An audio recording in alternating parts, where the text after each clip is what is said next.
नहीं, method of doing dot product, method of doing dot product of two vectors, method of doing dot product of two vectors if they are given, method of doing dot product of two vectors if they are given in terms of I cap, j cap and k cap. Method of doing dot product of two vectors if they are given, method of doing dot product of two vectors if they are given in terms of I cap, j cap and k cap. तो इसमें मैं आपको कोई theory नहीं लिखवाने वाला हूं, इसमें simple एक मेथड है, ठीक है। आई के कोफिशिएंट को आई के कोफिशिएंट के साथ, जे के कोफिशिएंट को जे के कोफिशिएंट के साथ, तो के के कोफिशिएंट को के के कोफिशिएंट के साथ मल्टीप्लाई कर दिया जाता है, बस। अर्थात क्वेश्चन लिखेंगे आपको समझ में आ जाएगा, ठीक है। क्वेश्चन लिखिए, मतलब कुल मिला के इसमें हम आपको सिर्फ मेथड हेडिंग डलवा दी, कैसे करना है उसके लिए कोई लैंग्वेज नहीं लिखवा रहे, डायरेक्टली आपको क्वेश्चन करा रहे हैं। क्वेश्चन देखिए, समझिए, आपका काम अपने आप हो जाएगा, ठीक है। क्वेश्चन लिखिए please. If a vector is equal to 3i cap plus 4j cap and b vector is equal to 12i cap minus 5j cap, if a vector is equal to this and b vector is equal to this, full stop, determine the value of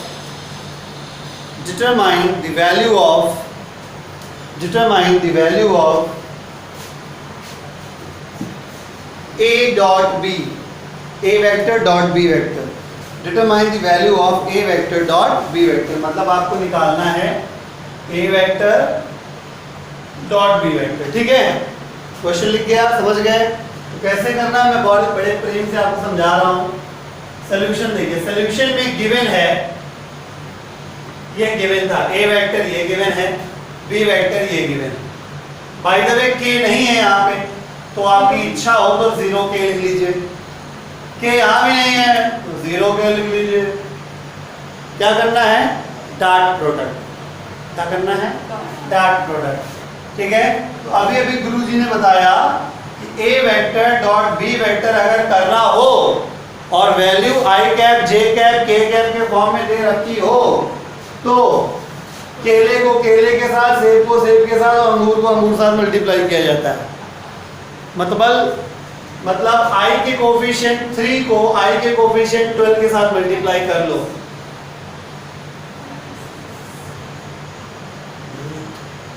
खैर, उसके बाद ये 4 है, ये -5 है, कितना हो गया? 20, और 0 × 0 इज 0, इसलिए a vector dot b vector बराबर 36 - 20, a vector dot b vector बराबर कितना? 16, ठीक है। आपने नोटिस किया? नहीं किया। नोटिस करने वाली बात थी, मैं फिर से एक बार कह रहा हूं कि ये देखिए, ये वेक्टर के फॉर्म में लिखा है और ये वेक्टर के फॉर्म में लिखा है। आंसर में आपने सिर्फ एक मैग्नीट्यूड पाया है, क्या इसमें आई कैप, जे कैप, के कैप लग के आया? नहीं आया। इसका मतलब आपको डॉट प्रोडक्ट करने के बाद एक ऐसी क्वांटिटी मिली जिसमें डायरेक्शन नहीं है, राइट। और जिसमें डायरेक्शन नहीं होती वो क्या होता है? स्केलर होता है। तो इसका मतलब दो वेक्टर का डॉट प्रोडक्ट जब किया जाता है तो आंसर में क्या मिलता है? स्केलर। इसी वजह से डॉट प्रोडक्ट को स्केलर प्रोडक्ट भी कहा जाता है। जबरदस्ती मुंडी ना हिलानी, तो समझ में आया तभी बताना, ठीक है। छापो।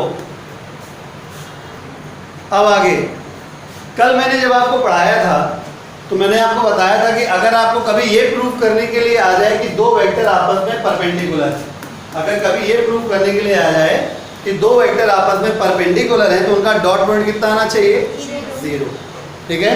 यानी कि अगर ये प्रूफ करने के लिए आ जाए कि परपेंडिकुलर हैं तो ये कतई जरूरी नहीं है कि तुम जबरदस्ती थीटा की वैल्यू 90 डिग्री लेके आओ। गेटिंग द पॉइंट मैं क्या कहना चाह रहा हूँ, मतलब ये कि भाई दो तरीके हैं तुम्हारे पास, मेरा कहने मतलब ये कि या तो तुम अल्टीमेटली सॉल्व करके थीटा की वैल्यू 90 डिग्री लेके आओ, तब प्रूव हो जाएगा कि दो वेक्टर आपस में परपेंडिकुलर हैं, राइट। और दूसरा तरीका मैंने क्या बताया कि अगर आपको प्रूव करना है कि दो वेक्टर परपेंडिकुलर हैं तो आप डायरेक्टली उनका क्या कर दो, डॉट प्रोडक्ट करो, आंसर में क्या आ जाए, 0 आ जाए। तो यहां से भी बात अंडरस्टूड हो जाती है कि दोनों आपस में कैसे थे, परपेंडिकुलर थे।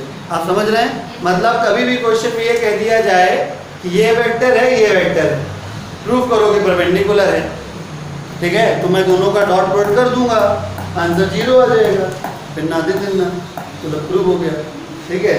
तो क्वेश्चन लिखिए, prove that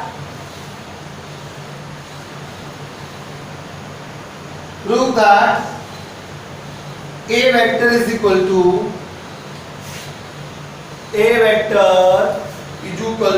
I cap plus 2j cap plus 3k cap and B vector is equal to 2I cap minus j cap are perpendicular to each other, are perpendicular to each other, are perpendicular to each other, are perpendicular to each other, are perpendicular to each other। Cassette नहीं फंस गई हमारी, जल्दी जल्दी लिखो, ठीक। करें, हम क्या करें, आप करिए।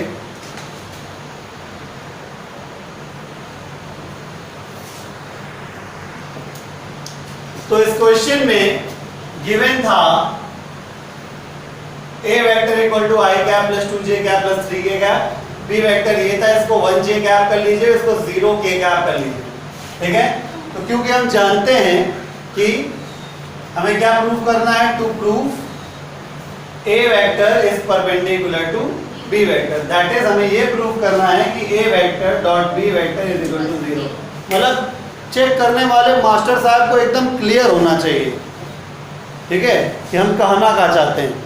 तो A vector dot B vector equal to 0 ultimately ये प्रूव करना है। तो नाउ निकालते हैं A vector dot B vector बराबर कितना हो जाएगा, ये 1 है तो 1 इंटू 2 प्लस का, और प्लस 2 इंटू माइनस 1 माइनस 2, ये 3 इंटू 0 ये हो गया, तो A डॉट B बराबर 0 हो गया, ठीक है। अब हम लोग सीखेंगे कि अगर दो vector I cap J cap K cap के फॉर्म में दिए होते हैं तो उनके बीच का एंगल कैसे निकाला जाता है, ठीक है। तो हेडिंग डालिए, method of finding angle between, method of finding angle between two vectors, method of finding angle between two vectors if they are given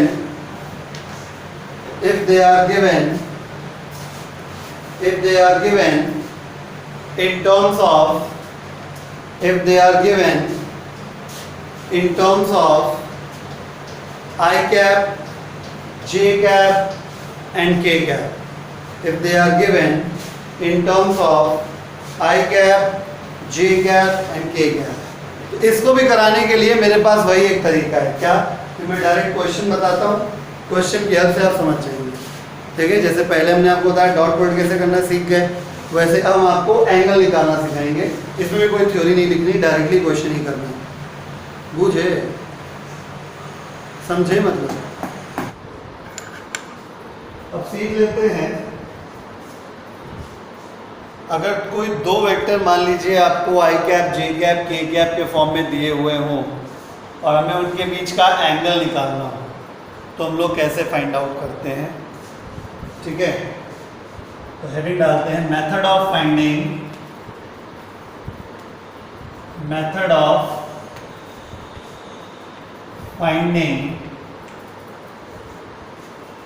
angle between two vectors if their values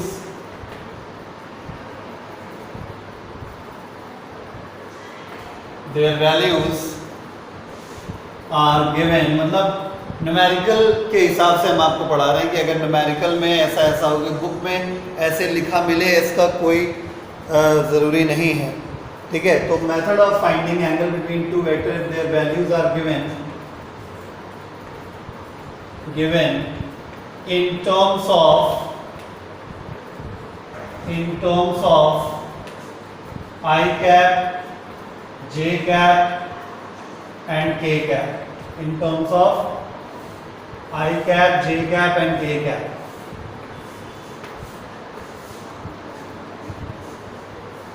ठीक है, तो कोई procedure नहीं है, simple एक question के माध्यम से इसको हम लोग समझेंगे। क्वेश्चन है, मान लीजिए find angle between the vectors, angle between the vectors, A vector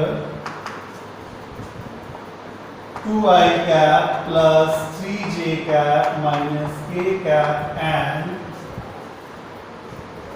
b vector is equal to I cap minus j cap minus k cap। ये निकालना है हम लोग को। ठीक है, तो मैं यहाँ साइड में लिख लेता हूँ। मुझे ए वेक्टर दिया गया है,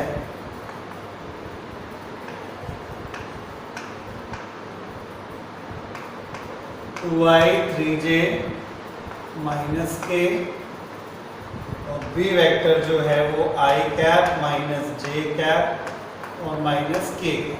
चलिए, तो एंगल निकालना है, तो क्या किया जाता है ऐसी स्थिति में? ऐसी स्थिति में बहुत आसान तरीके से आप शुरू करिए, आपको स्टार्ट में बता रहा हूँ। आप शुरू करेंगे ये लिखते हुए कि let theta is angle between A vector and B vector, मतलब जो एंगल निकालना है ए और बी के बीच का, उसको हमने थीटा एज्यूम कर लिया है। तो फॉर्मूला लिखेंगे because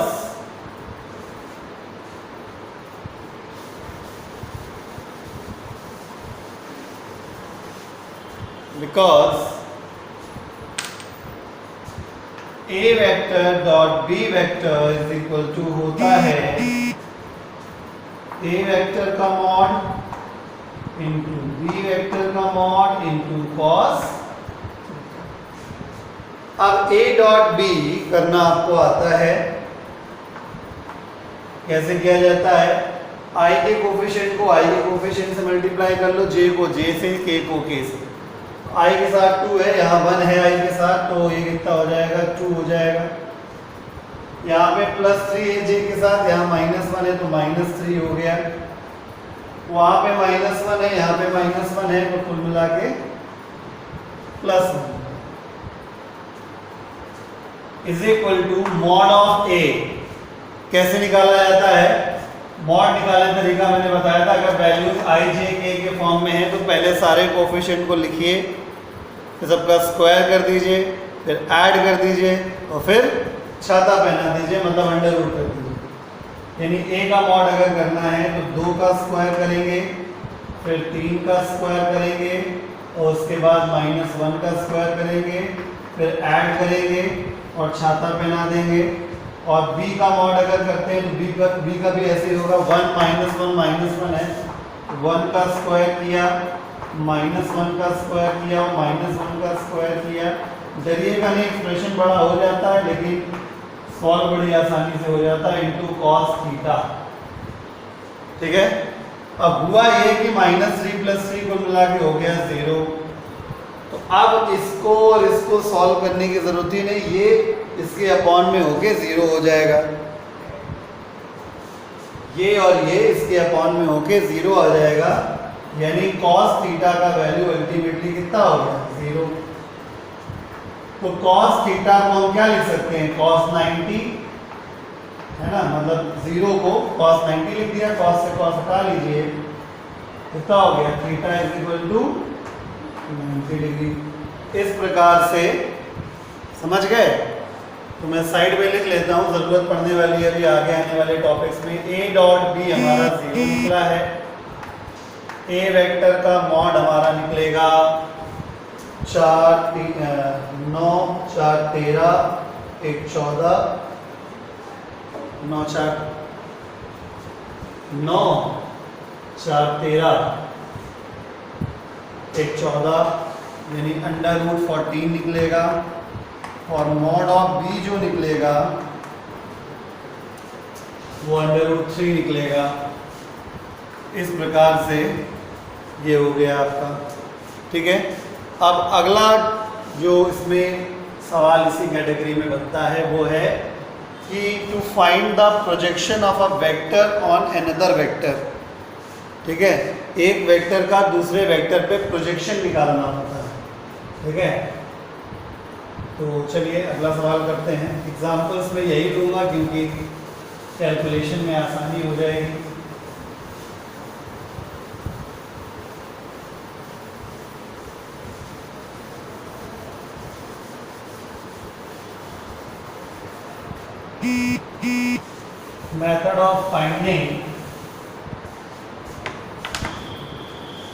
Method of finding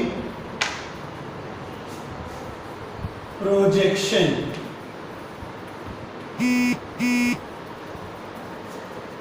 of a vector. Method of finding projection of a vector on another vector. Method of finding projection of a vector on another vector.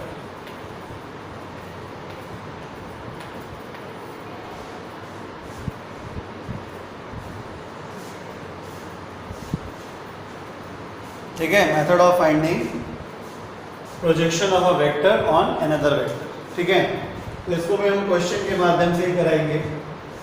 तो क्वेश्चन क्या है? Question ये है कि हमसे कह दिया गया find the projection of this vector on this vector. Question है find the projection of a vector is equal to 2i cap plus 3j cap minus k cap on b vector is equal to I cap minus j cap minus k cap। ये सवाल है। देखिए, सवाल को देखते ही इंसान का पसीना छूट जाना स्वाभाविक है। ठीक है, तो पहली बात, प्रोजेक्शन का मतलब होता है छाया। तो आपको हम समझाने का प्रयास करते हैं, इसका रास्ता खुलेगा, बहुत आसानी से खुलेगा। मान लेते हैं कि हमारे पास ये बी वेक्टर है और इसके ऊपर ये ए वेक्टर है। ठीक है, ओके, ये ए वेक्टर है। प्रोजेक्शन का मतलब होता है शैडो। मीन्स अगर आप इमेजिन कर लीजिए कि मैंने एक टॉर्च ऊपर से जला दिया। क्या जलाया? टॉर्च। अगर टॉर्च जलाया तो इसकी जो छाया है वो ऐसे पड़ेगी इसके ऊपर। अगर हम थीटा मान लें, एंगल है यहाँ पे ए और बी के बीच का, इतना तो आप बहुत अच्छे से समझते हैं कि ये जो छाया पड़ रही है इसी को कहा जाता है component।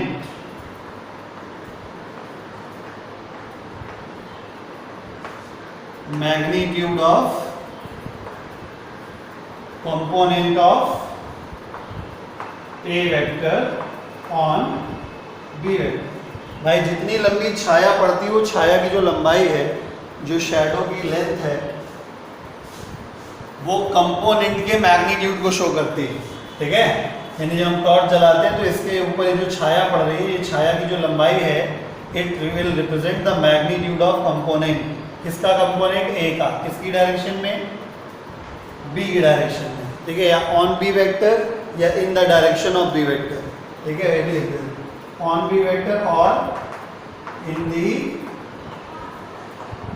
Direction of B vector. चलिए आगे बढ़ते हैं। इसकी वैल्यू क्या होती है? अगर ये ए है, कंपोनेंट निकालना है, तो कंपोनेंट की वैल्यू होती है ए कॉस थीटा। माय डियर, इतने को ही प्रोजेक्शन कहा जाता है। यही है प्रोजेक्शन, यानी किसी एक वेक्टर का दूसरी वेक्टर पर जो छाया बनती है उसकी लंबाई, यानी कि दूसरे शब्दों में एक वेक्टर का दूसरे वेक्टर की डायरेक्शन में कंपोनेंट निकाल लेना ही उसका प्रोजेक्शन होता है। इसी को हम कहेंगे, यही जो आपने लिखा है, the magnitude of component of A vector on B vector या in the direction of B vector. ऐसे ब्रैकेट में कर देते हैं, ठीक है। Component of A vector on B vector या in the direction of B vector is equal to, इसी को कहा जाता है projection. Projection of A on B. समझ गए? आप आगे बढ़ते हैं। तो निकाला कैसे जाएगा? ए तो चलो ठीक है, ए का मैग्नीट्यूड है। ए का मतलब क्या होगा?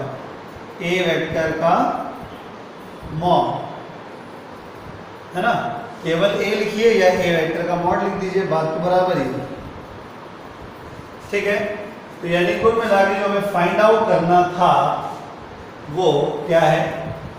चलिए हम सॉल्व कर देते जल्दी से। अब क्योंकि रिसर्च करने लायक कुछ नहीं रह गए हैं, देखिए, तो because projection of A on B is equal to A का मॉड इंटू कॉस थीटा है। समस्या वाली बात ये है कि थीटा नहीं पता है, या तो हम पहले थीटा निकालें तो एक लेंदी प्रोसेस हो जाएगा। इसलिए projection of A vector on B vector करने के लिए आप एक काम करिए, ए मॉड लगाई है, कॉस थीटा लगाई है, आप बी वेक्टर के मॉड से भी मल्टीप्लाई कर लीजिए और डिवाइड कर लीजिए। इससे फायदा क्या होगा? इससे आपको अल्टीमेटली एक अच्छा सा फॉर्मूला मिल जाएगा। तो projection of A vector on B vector बराबर A vector dot B vector whole upon mod of B vector. तो ये एक तरीके से फॉर्मूला है जो आपको याद करना है। अगर आपको इतना लेंदी प्रोसेस ना समझना है ना करना है और क्वेश्चन ऐसा आ जाता है तो you can start from here also. बात ये कुछ रह नहीं गया, केवल वैल्यू रख देनी है। चलो यहाँ पे हम कॉर्नर में सॉल्व कर देते हैं। तो projection of A on B बराबर A dot B. A dot B हम पहले कर चुके थे, कितना है? 0 अपॉन मॉड ऑफ बी, ठीक है। मॉड ऑफ बी कितना? √3। तो क्योंकि 0 ही है इसलिए अल्टीमेटली प्रोजेक्शन कितना हुआ? 0 होना भी चाहिए था। वास्तविकता में देखा जाए तो होना भी चाहिए था। क्यों? क्योंकि हमने पिछले क्वेश्चन में देखा कि बी वेक्टर और ए वेक्टर परपेंडिकुलर थे। अगर आप ऊपर से टॉर्च जलाते भी, अगर आप ऊपर से टॉर्च जलाते भी तो इसकी छाया कहाँ पड़ती? यहाँ पड़ती, पॉइंट। और पॉइंट की लेंथ कितनी होती है? 0, ठीक है। तो 90 डिग्री केस में प्रोजेक्शन 0 आना भी चाहिए। बाय प्रोजेक्शन मतलब क्या है? छाया की लंबाई। और जब आप ऊपर टॉर्च जलाओगे तो छाया कितने बनेगी? एक पॉइंट साइज की छाया बनेगी। पॉइंट की लंबाई कितनी होती है? 0 होती है, ठीक है। इसी के बाद तीसरी चीज़ है, इसी से थोड़ी सी मिलती जुलती हुई, component of a vector in the direction of another vector. अभी हमने क्या देखा? Projection of a vector in the direction of another vector या projection of vector in on another vector. अब लोग करेंगे component of vector in the direction of another, ठीक है। अगला सवाल है अपने पास, मेथड ऑफ फाइंडिंग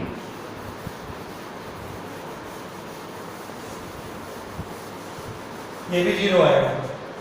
क्योंकि कंपोनेंट 90 डिग्री के साइड में कितना हो जाता है, cos 90 वैल्यू कितनी होती है, 0 होती है, कंपोनेंट 0 आना चाहिए, देखिएगा 0 आएगा। ठीक है, method of finding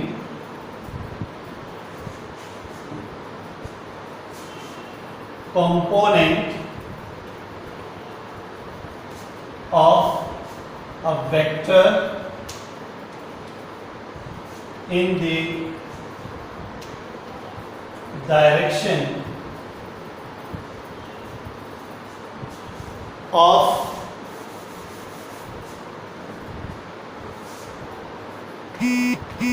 another vector।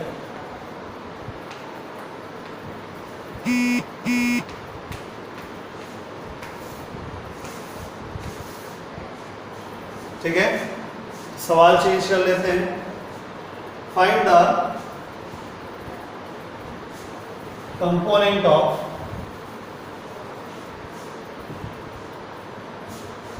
अभी कुछ लोग कंफ्यूज होंगे, सर अभी तो आपने कंपोनेंट ही तो निकाला था जिसको आप प्रोजेक्शन कह रहे थे। माय डियर, मैंने क्लियर लिखा था कि ये मैग्नीट्यूड ऑफ कंपोनेंट है। ठीक है, तो अभी हम सिर्फ किसकी बात कर रहे हैं, हम कंपोनेंट की बात कर रहे हैं। एक वेक्टर का कंपोनेंट भी एक वेक्टर ही होता है, और आप किसी वेक्टर का कंपोनेंट सिर्फ उसका मैग्नीट्यूड लिख के काम नहीं चला सकते। ठीक है, तो बहुत ध्यान से, इसीलिए हम ये दोनों टॉपिक अलग अलग आपको पढ़ा रहे हैं कि ये समझ लीजिए कि प्रोजेक्शन का मतलब और कंपोनेंट निकालने का मतलब है लगभग आसपास का ही, लेकिन एग्जैक्टली बराबर नहीं है।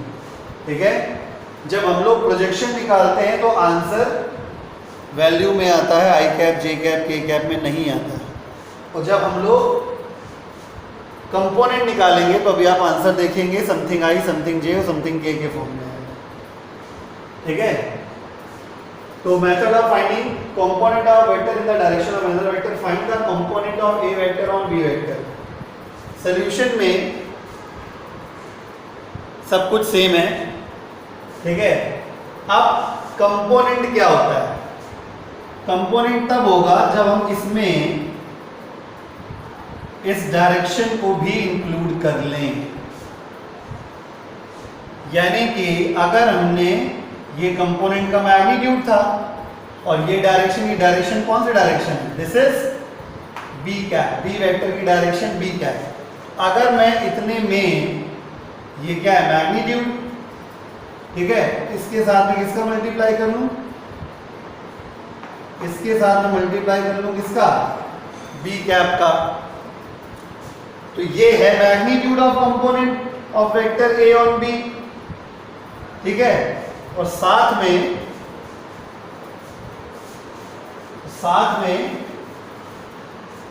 इनटू में मैंने क्या लिखा, डायरेक्शन ऑफ वेक्टर बी, क्योंकि आपको बी की डायरेक्शन में कंपोनेंट करना था। इससे अल्टीमेटली पूरे मल्टीप्लिकेशन से क्या बन गया, पूरे मल्टीप्लिकेशन से अब बना है complete component of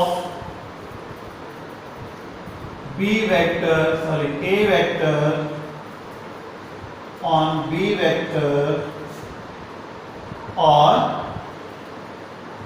component of a vector in the direction of b। ठीक है, तो बस अब आप समझ गए, तो चलिए सॉल्व कर देते हैं।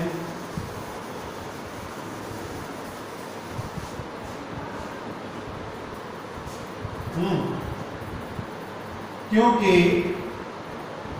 Component of A vector on B vector is equal to, आपने अभी अभी निकाला है ए वेक्टर का मॉड इनटू कॉस थीटा, साथ में मल्टीप्लिकेशन में बी की डायरेक्शन यानी बी कैप है।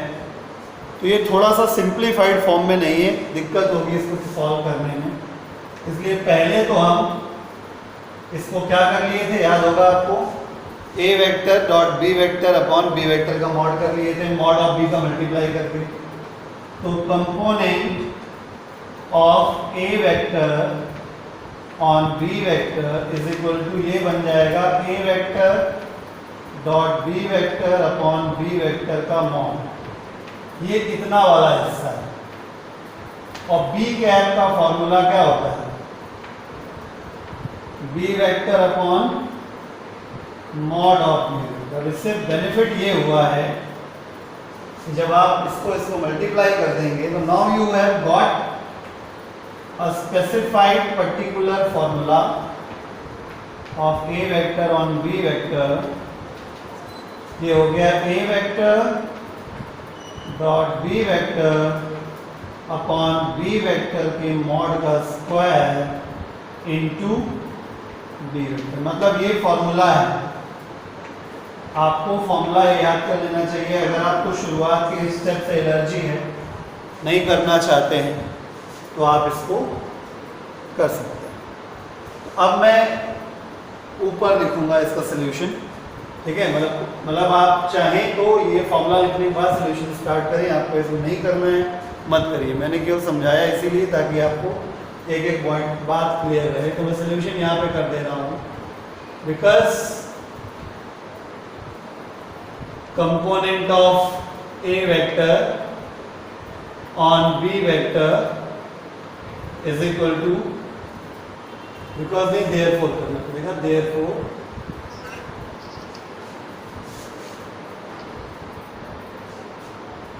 तो therefore component of a vector on b vector, a dot b कितना निकाल लिया था हमने? पहली कैलकुलेशन करे बैठे हैं सब कुछ, 0 अपॉन मॉड ऑफ b कितना होता है?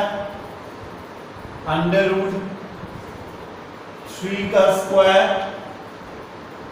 और बी वेक्टर क्या है? बी वेक्टर है आई कैप माइनस जे कैप माइनस के कैप। अल्टीमेटली ये सॉल्व होके क्या आ गया? 0 बाय समथिंग। और किसी चीज में 0 से मल्टीप्लाई करते हैं तो 0 ही हो जाता है। यानी कि ये जब मल्टीप्लाई होगा तो ये बन जाएगा 0i plus 0j plus 0k, यानी कि नल वेक्टर। फर्क समझ में आया? फर्क ये है कि जब आप प्रोजेक्शन निकालते हैं तो वैल्यू वेक्टर फॉर्म में नहीं आती है, सिर्फ मैग्नीट्यूड आती है, क्योंकि प्रोजेक्शन सिर्फ मैग्नीट्यूड होता है। और जब आप component of vector on another vector निकालते हैं तो प्रोजेक्शन के साथ डायरेक्शन भी जुड़ जाती है। यानी कंपोनेंट के साथ डायरेक्शन भी जुड़ जाती है, मतलब मैग्नीट्यूड के साथ डायरेक्शन भी जुड़ जाती है। अल्टीमेटली आपको आंसर वेक्टर फॉर्म में मिलना चाहिए, और यही ठीक है। ठीक है, तो ये कुछ कॉम्प्लिकेटेड चीज़ें थी related to dot product of vectors. ठीक है, डॉट प्रोडक्ट वैसे तो बहुत आसान होता है, लेकिन ये दो एक चीज़ें हैं जो काफ़ी टेंशन देती हैं, तो मैंने आपको करा दिया है।